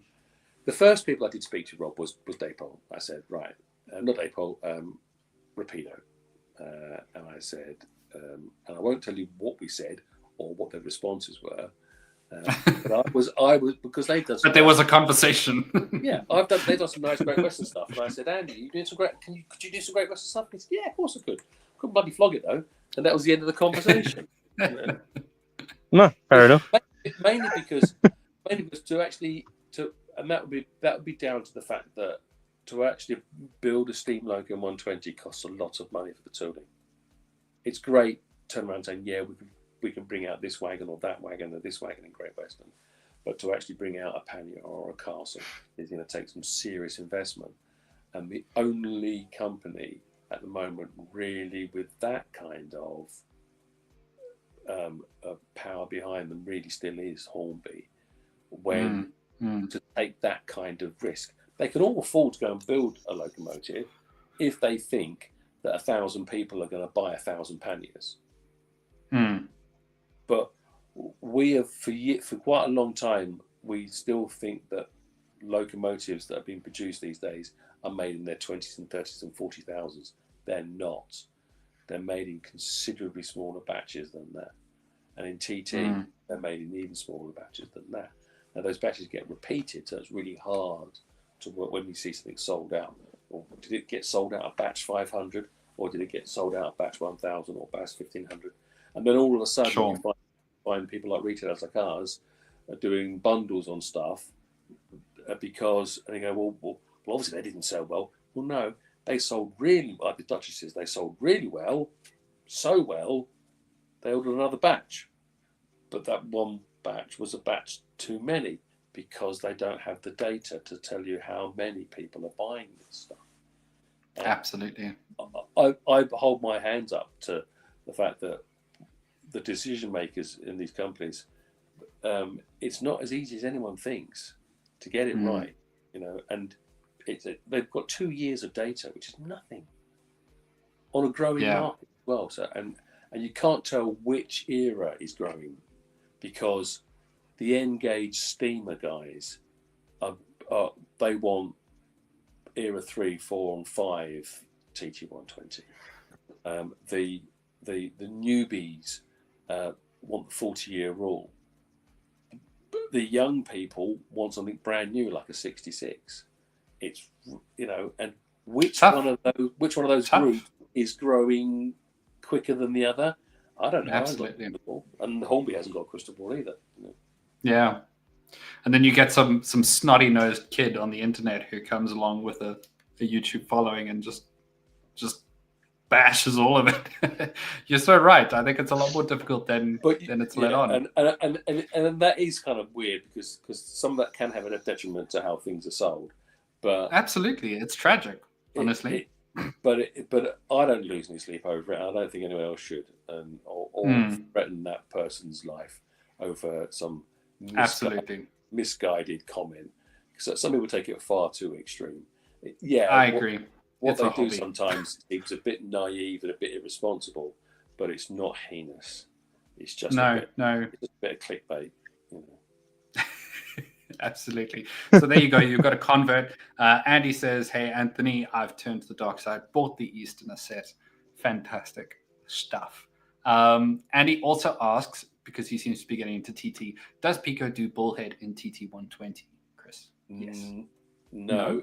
It's although if you really wanted to go down that special route, I mean, if you go to C&L Fine Scale, they do a whole range of like code 55s and code 40 bullheads and stuff, and I found it quite easy to actually swap the rails out. Oh, cool. You know, it's just think out the box if you want to go down that route. But when in the smaller scales, really how bullhead is a lovely looking rail, right? But below 00, can you really tell it? I can tell the gap, the space of the rails apart from each other, and the space of the sleepers. Anyone can, but the actual cross section of the rail, yeah, on a HD camera, zoomed in, yeah. But, yeah, sure. But it's hard at the moment. Well, I mean, I'm in quite good communication with Pico. And that's been an amazing thing this past year, is the amount of people I've got good communication with. But I've been, you know, there are members of the Pico team who want to expand, but you have to remember that Pico's a British company, but they build everything in Britain, and they've got people who work for them. They treat themselves very much like a family. They've all got people with bills and people and mortgages and families, and so when they make a change or bring a product out, it has to work. So I think possibly I would argue sometimes that they are possibly being a little bit too cautious, but it's not my business and it's not my responsibility to pay those people's wages. So it's really easy to come out with a line like that, and it goes back to more what I wish for. I want streamline three-way. Sure. I want to streamline, double switch, because you're going to you save so much space with a curve point, or or white points, or three ways, or all that kind of stuff saves space in a fiddle yard. And one of the things about 120 being attractive is it saves space. So the more space you can save, the better, isn't it? Absolutely. Black Country Lad says, Chris, are you saying I'm young now? I have 366s. No, so now the mark. You should buy another 66. I think you need a pre-order a Freightliner from me, and you need to pre-order some of the French DBs as well. So, so Black Country Lad is possibly the person who will inherit Camelot. Okay. If he comes up with enough readies for it. He might have to sell his brand new Beamer. No, that's you got to enjoy that Beamer for the young years. Aaron says being able to tell the difference on a rail on such a small scale, that's top class rivet counting. It is a little bit. It's a bit pointless. No, we shouldn't poo-poo it, right? But sure, all the same, we if someone's really happy with using code 80 or code 83, I think that Tillig use, they're enjoying the model up, which looks like, in my mind, it looks like it's a foot-high rail. But if people enjoy running it and they're getting reliable running from it and they're enjoying their model making, then yeah, fill your boots. We don't all have to get it absolutely perfect. What we need to do is make sure that we're enjoying our hobby. Absolutely. Tom says no anti-carpet talk here, Hilt. I wasn't talking about a certain person. Nope. Had nothing to do with me. Never Talking do about such a something thing. else. No. Do you know what? Um, That certain person, I think that certain person, because I got introduced to him by my son, who was the first person who introduced me to model rambles on YouTube. I didn't even thought and I want him to stop. Not stop YouTubing. I want him to make a model. I want him to make a layout. I'd watch every bit of it. And I know it's I know it's become his shtick to do the carpet and wear his slippers, and I get that. It's a gap, right?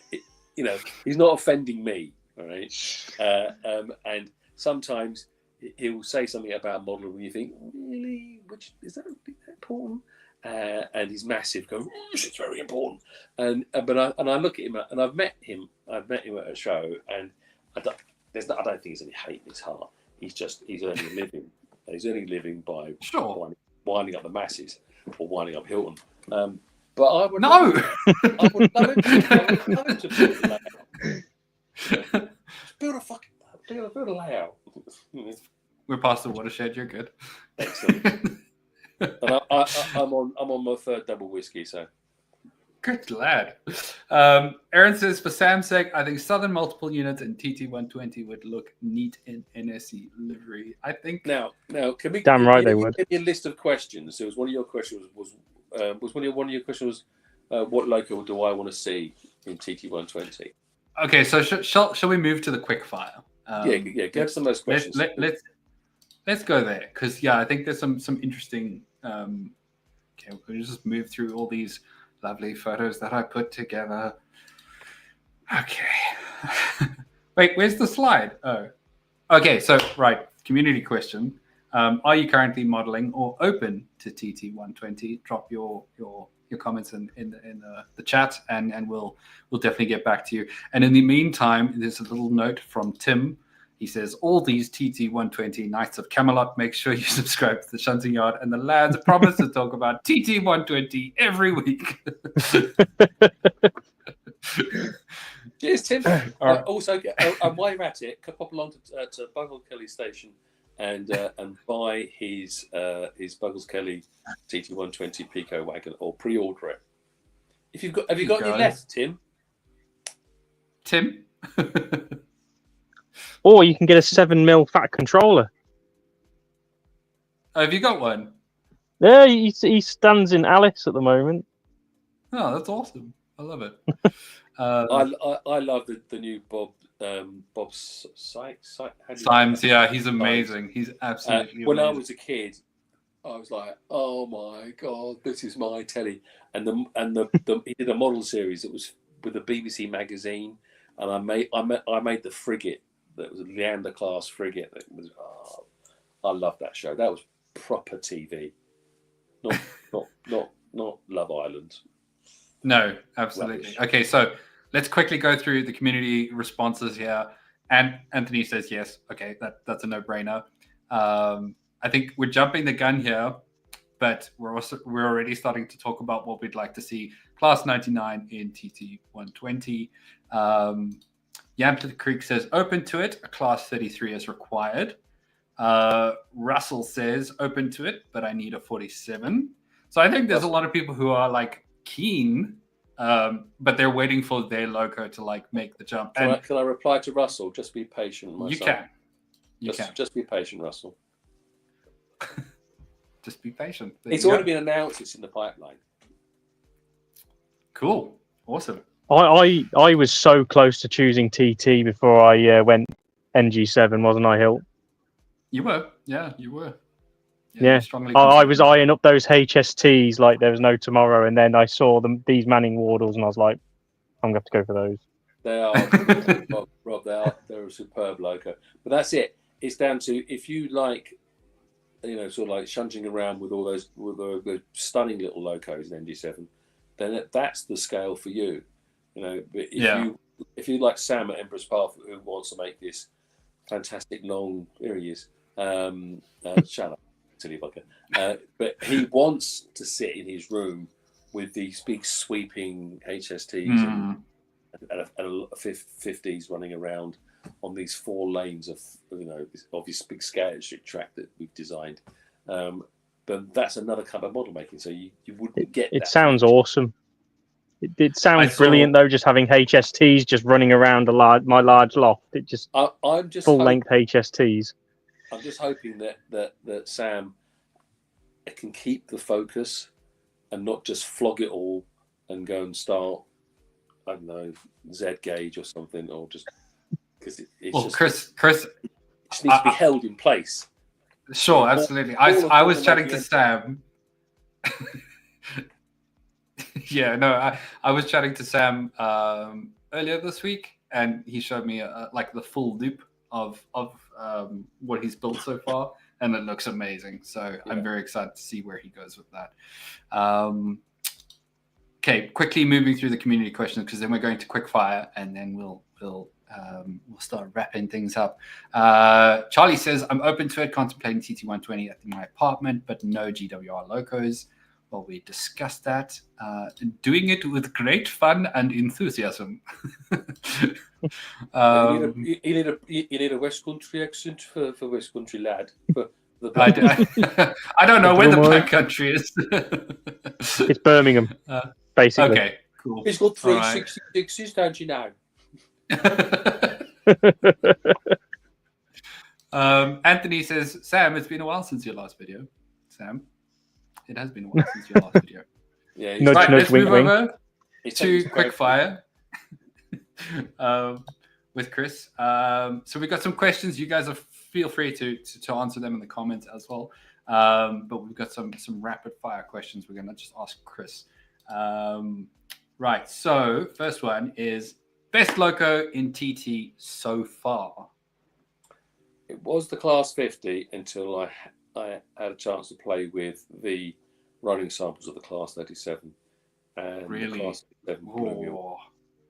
You're selling hilt. You're selling hilt.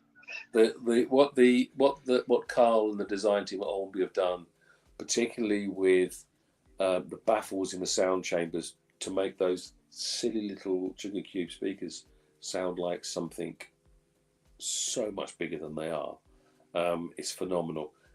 The lighting suite, the detailing. Okay, the handrails, the manufacturer's got that wrong. They're onto that. They weigh a ton. They've got loads of space in them. The details spot on, and the sound. I think it's Chris at Hornby who does the sound files, and the sound file that he's created for that 37. Oh, it's so iconic. That kind of gurgling chunter that a 37 does when it cruises along. It's like HP is a constant drone, but when a 37 cruises along, it kind of goes makes a whole bunch of different noises. And it's like having an argument with itself. It's just the 37, right? Blew me away. Yeah. So Chris, is that sound profile then for the TT37 different to the standard 0037 that you know of?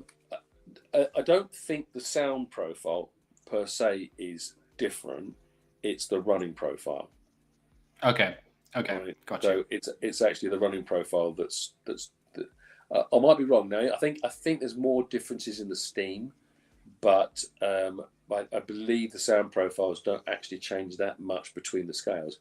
I mean, I use the 0008 for my conversions we do at TMC for the TT1, and we just have to change one of the settings of the motor to make it work better with the smaller motors.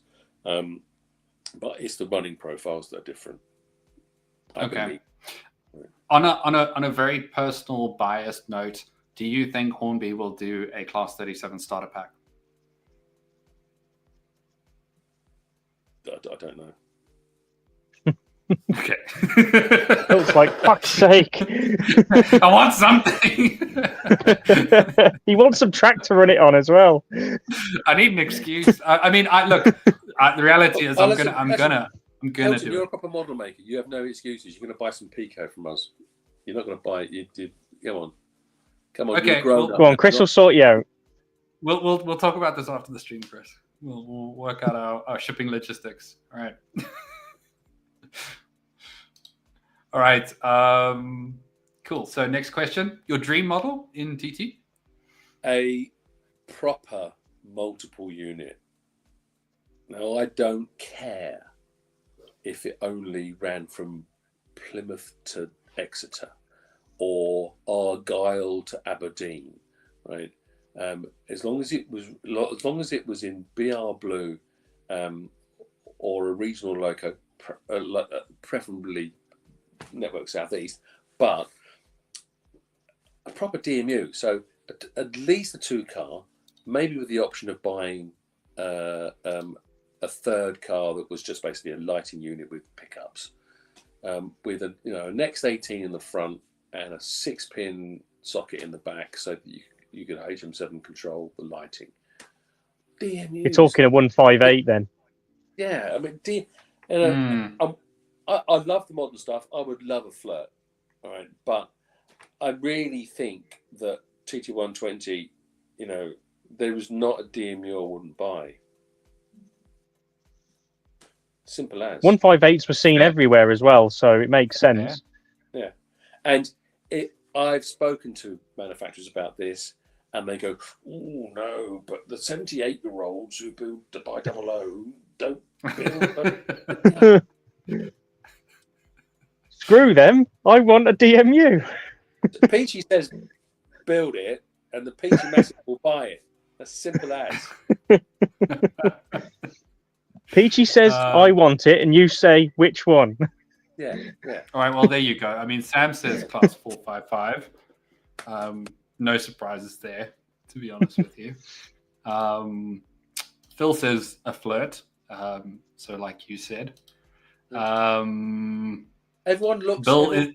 Everybody watches Richard at New Junction, and sees that amazing long 800s he's got, right? And they're full length, massive things, and even on this huge layout, you have to have a massive layout like his for them to not be almost tip to toe. It fills the fiddle yard, goes around the curve. It doesn't leave the fiddle yard before it joins the main line. They're that long. Fills the front bit, and anybody looking at that, how can anybody in 00 have a full size? Absolutely at home, right? Absolutely. So 120, come on, Hornby, give me an 800.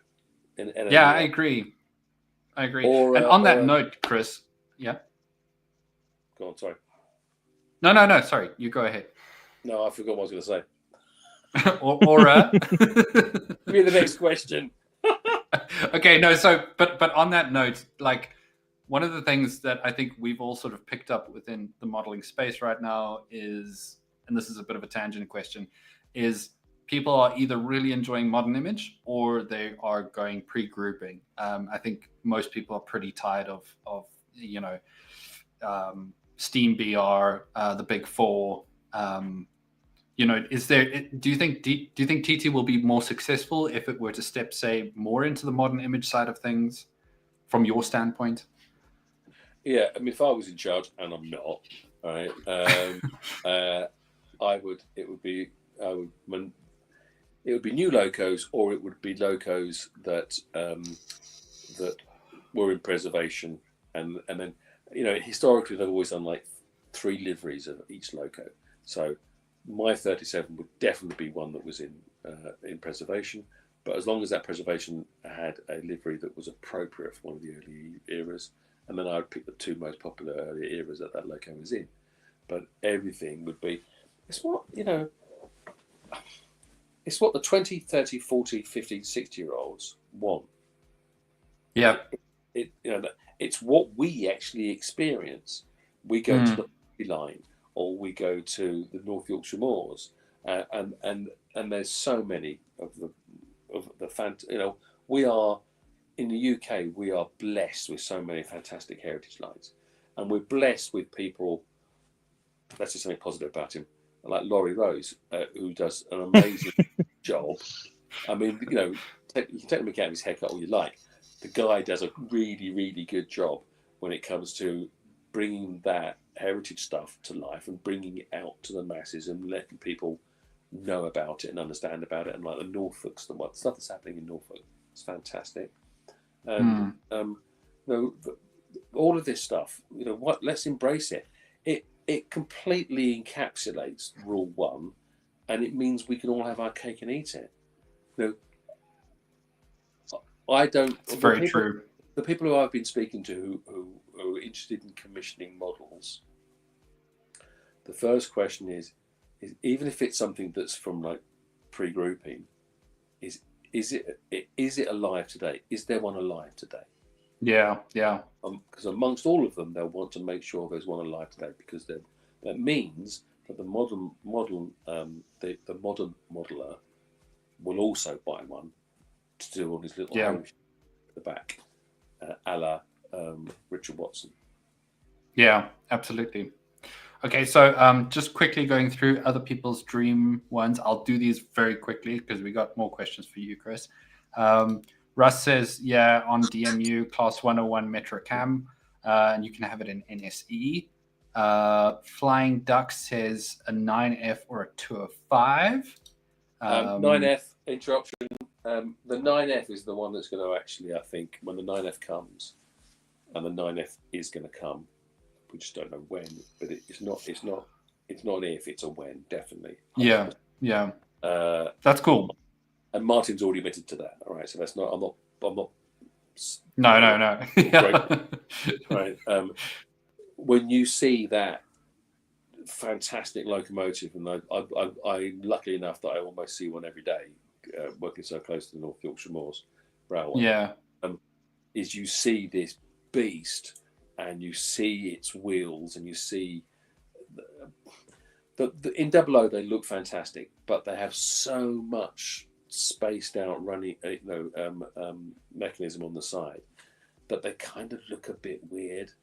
And when you put a 001 beside an O gauge one, it's the one locomotive in my mind that really shows up that scale gauge. Whereas that's very interesting, amazing. And I think I think that one, if you then either order it from the TMC or send it to the TMC and get deluxe weathered. Little plug.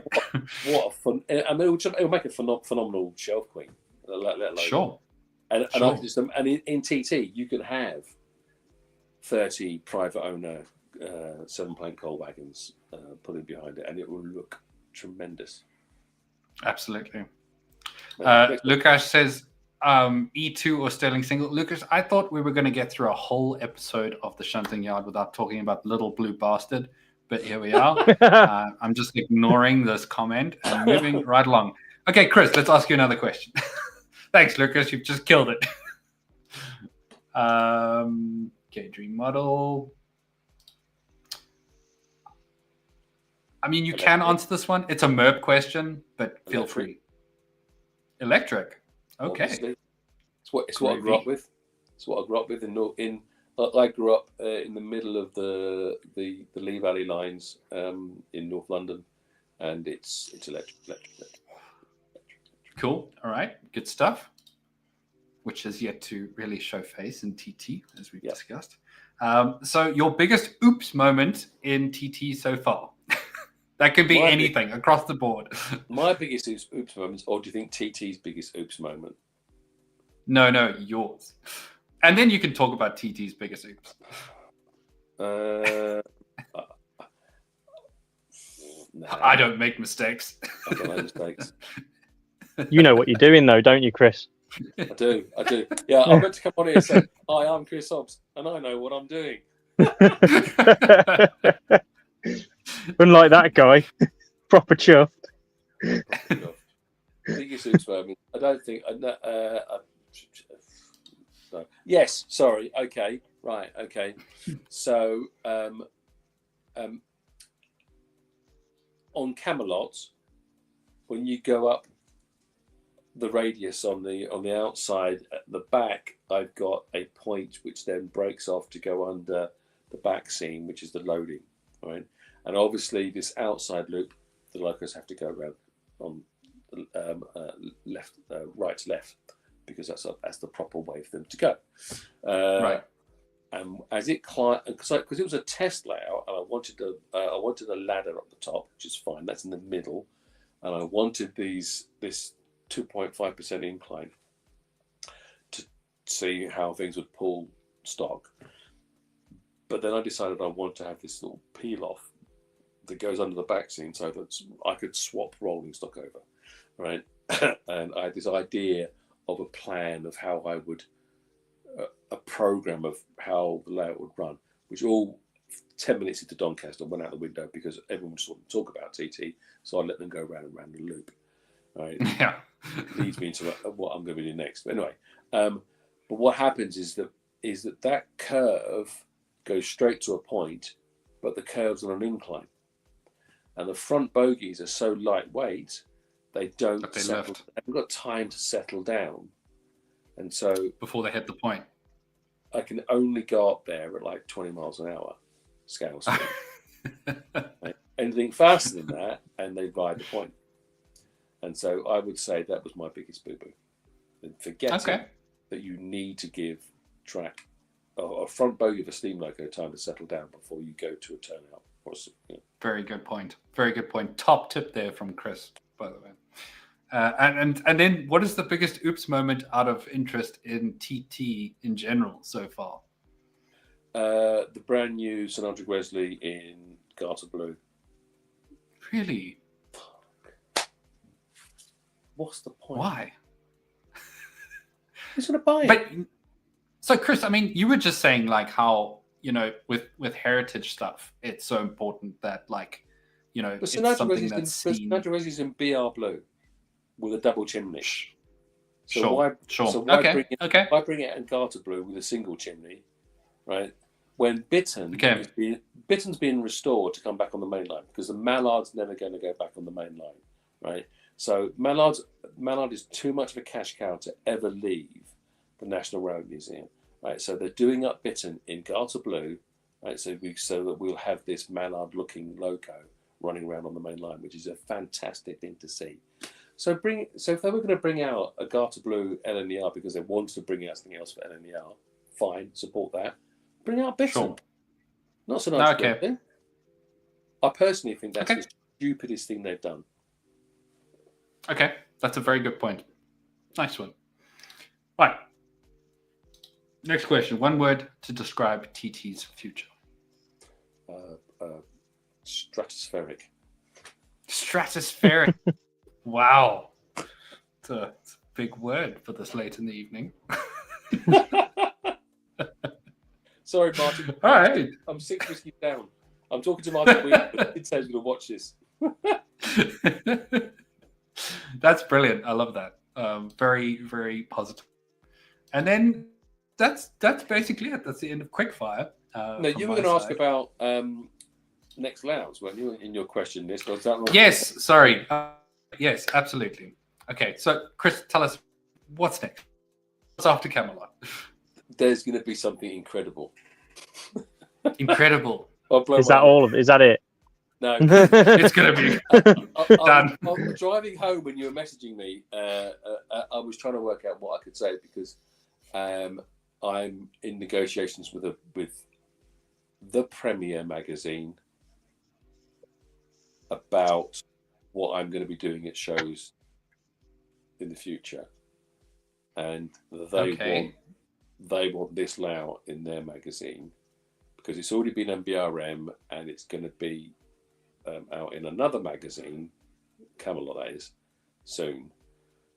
So another magazine, the Premier magazine, let's call it, wants to know what I'm going to do with them for the next show thing. So I've got this plan of a super lightweight but big layout, and it's going to be 2 8-foot boards, so it's going to be 16 foot or 2.4 meters long by 1.2 meters. Okay. But it's going to be a one-piece board because I want to make a layout in a way. This past year, what's opened my eyes in going to shows is watching people turn up with layouts that have been built that look like they've been built in 1960. These vast, really heavyweight wood and things like that. massive things are made out of 2x4, right? And they're all and they go, oh, it worked at home. Yeah, because you've made it out of 2x4 pine, which is now twisted all over the place, and it's an organic product that expands by half an inch every 2 degrees, and you think, what are you doing? And 10-man shows. It costs a lot of money for these guys to put shows on, and they pay people to turn up and put them in hotels, and so you get a layout that could do with 2 people to run it, with 8 people on it, because you need 8 people to unload it from the bloody lorry, and I'm thinking, this is just bizarre. What? It's 2025, so I'm going to use some modern materials. I'm going to use some just think a little bit out of the box. Do some things that actually other people have done, but I just it's just not really seemed to got into the mainstream yet. So the whole idea is this whole unit will be something that I personally can unload from a Luton box, with a hired Luton box with a tail lift. Only costs another 20 quid more than a long wheelbase, transit. I could drive to a show with it anywhere in the country, roll this thing out, walk it into a place, plug it in, and go, right, where's the beer bar? Where's the beer? Yeah, that's cool. That's really cool. And that's the plan. So I think like half the fun of that and showing it off, Chris, would be for people to understand just how easy it is to move around and that appeal of it, right? Because I mean, TT is appealing in itself, so it'd be super curious to see how you put this together. It sounds very exciting. Is it going to be? Can you tell us a little bit more about it? Would it be? It will be representative of a piece of running line that has locos running on today. That you will see big modern freight running on, and you will also and pretty much all the big famous stuff like the Flying Scotsman and Sinatra Gresley have run on it. Cool. So I can. So the layout will be big enough for me to have Flying Scotsman pulling, and I'll be having things like Flying Scotsman running with 8 mixed Mark 1s and maybe a Mark 3 buffet in there or something, with a 50 on the back end of it, just to kind of do that kind of giggle of consisting with these things. I have to play around with this, get it to work, but and then a couple of double-headed 66s pulling 20 intermodals, or a 66 pulling a long rake of Revolutions wagons or something like that. Awesome. Big Sounds long awesome, big rakes. It's going to be predominantly landscape. It's going to have one major focus. It won't have any sidings. It won't have a station. It won't have any operational stuff. It will have massive, fantastic views. It'll have big sweeping locomotives, and I'll stand in front of it with an iPad and talk to people. Because that's the thing that I've learned at the shows, is that while I've done this detailed little layout that you can have some operational fun with, you can't operate and do that close coupling operate. I mean, I do a little bit. I have one little bit where, because I've got Dave Poll easy shunts with a magnet in the track, so I have my little loco moving backwards and forwards in it. And occasionally I'll let a kid have a go at stopping the shunter and then pulling away, so leaving the wagons behind by the goods shed and that kind of stuff. But really, most people want to come up and they want to photograph it, video it, and have a conversation. And you can't have a conversation with people whilst you're focusing on your running. And so that's why my next layout is going to be you can't eat have cakes and play trains. Quite right, because that's a reference to he brought a lot of Jaffa cakes to the festival, and as soon as I cracked up the Jaffa cakes, one of the bloody locos derailed. But that's what I found, is that everyone wants to come and have a chat. Now, when I was a kid and I'm going to shows with my dad would make these elaborate programs, which were fantastic. But if I would actually think back and remember being in those shows with my dad, him and Uncle Ken were playing trains in public. Yeah. They weren't having a conversation with anyone. They weren't paying attention to anyone. They might, if one of their mates turned up and eventually sort of got their attention, they might speak to them. But they were playing trains. They just happened to be in public. Whereas now the punter wants a bit more than that. They want a bit of engagement. They want to have a conversation. And that's part and parcel of what we're doing, isn't it? Sure, absolutely. Well, that sounds honestly absolutely amazing. Very exciting, Chris. I think, with all that being said, do you have some final thoughts you want to share with us on TT? Some hot topic that you perhaps want to get off your shoulders? Because I know you came here for a fight, and it's been very placid so far. Very enjoyable, I will say. No, I mean, the fight that was a little bit clickbaity, wasn't it?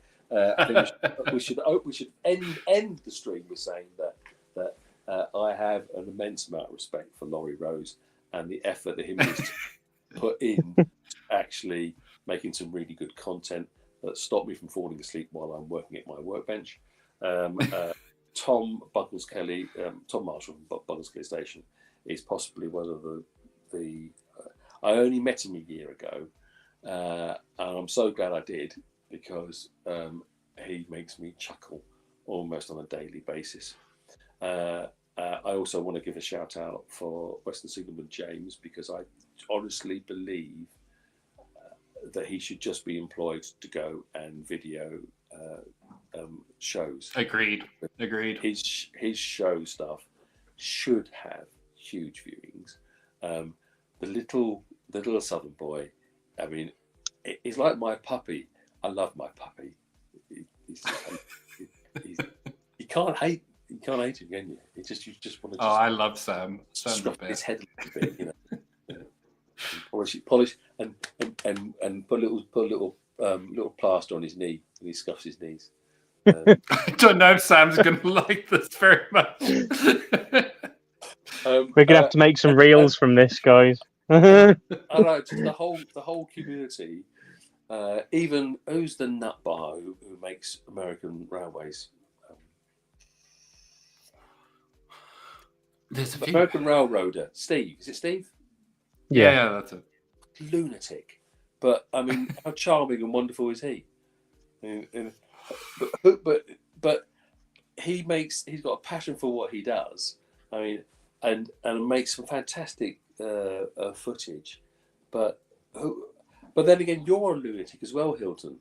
That you're in South Africa and you're making this stuff in Scotland, and it's absolutely bonkers. And I love you all for it. And it's just, this really is the whiskey speaking now. But chapeau to everyone. I think this is a fantastic hobby, and I've had an exceptional this past year for me. It's just been wonderful, and it's made all the better by a lot of the subscribers who follow my channel and give me so much positivity and help me get up in the morning, really, and get all the crap that we deal with. But absolutely. Oh, well said, Chris. And on that note, where can people find you? PeachyTT120 on YouTube, obviously, and also obviously Facebook as PeachyTT120 Model Railways. All right. I do a little bit on the Scram, but it's private, and that's more about my push bikes. And I don't bother with X, TikTok, Discord. Christ, that's what no. What is Discord? It's Sam. What is this?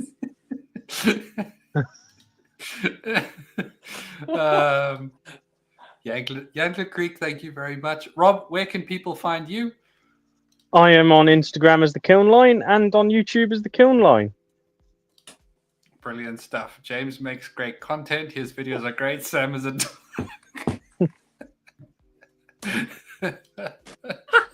there you go.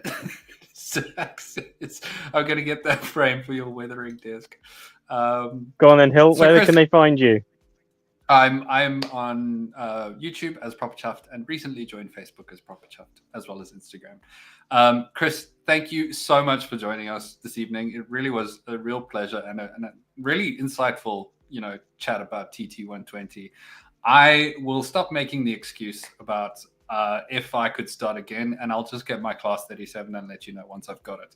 But yeah, I really did appreciate it. It was a great chat. I think everyone had a pretty damn good time, and it means a lot that you made the time to join us, man. Thank you. Excellent. Been an absolute pleasure, gentlemen. Thank you. Cool. You guys have a good week. We'll catch you next week on the Shunting Yard. Thank you so much. And that's it for now. See you later. Bye-bye. Stream is ending.